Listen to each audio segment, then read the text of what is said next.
再来国际新闻，咱来关心美国国务卿布林肯20去埃及甲卡达参详以哈冲突停火协议。伊表示，以色列已经同意接受美国建议的过渡和平方案，所以嘛，呼吁哈马斯嘛爱接受。不过哈马斯是认为讲美国大细心偏心以色列，所以嘛批评这提议、这建议只是在拖延时间。 美国国务卿布林肯早着总统拜登的交代，20到埃及、卡达等调停国家全力促成以哈停火。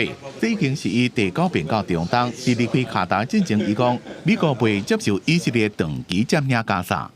The agreement is very clear on the schedule and the locations of IDF withdrawals from Gaza, and Israel has agreed to that.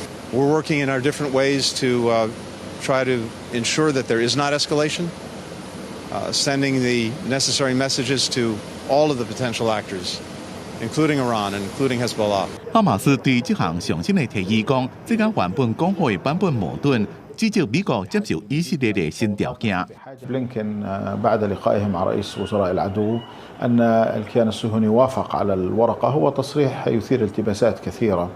لأنه تعقيب نتنياهو على ذلك كان أنها ورقة محدثة. ورقة محدثة تعني أنها ليست الورقة التي قدمت لنا. 伫以色列特拉维夫有示威的民众抗议总理纳坦雅胡牺牲灵节，要求立即达成协议。